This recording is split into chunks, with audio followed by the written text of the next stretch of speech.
ঢাকার বাতাসে স্বস্তি, সহনীয় পর্যায়ে দূষণ আজ। ঢাকার বাসিন্দাদের জন্য আজকের সকালটা তুলনামূলকভাবে কিছুটা স্বস্তির বার্তা নিয়ে এসেছে। বছরের বিভিন্ন সময় রাজধানী দূষণের শীর্ষে থাকলেও আজ মঙ্গলবার ২৭শে মে শহরটির বায়ুর মান সহনীয় পর্যায়ে রয়েছে। বায়ুর মানের স্কোর ৬০, যা আন্তর্জাতিক মানদণ্ড অনুযায়ী মাঝারি বা সহনীয় ধরা হয়। এই স্কোর অনুযায়ী ঢাকার বাতাস আজ বিশ্বের দূষিত শহরের তালিকায় ৪৪তম অবস্থানে রয়েছে।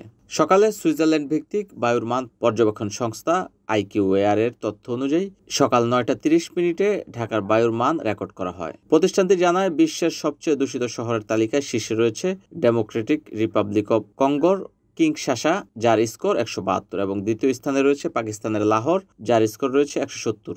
তৃতীয় থেকে পঞ্চম স্থানে রয়েছে যথাক্রমে ভিয়েতনামের হ্যানয় ১৫৮, ইসরায়েলের জেরুজালেম এবং ভারতের দিল্লি ১৫২ স্কোর নিয়ে এই অস্বাস্থ্যকর অবস্থায় রয়েছে। NN TV, Narayanganj.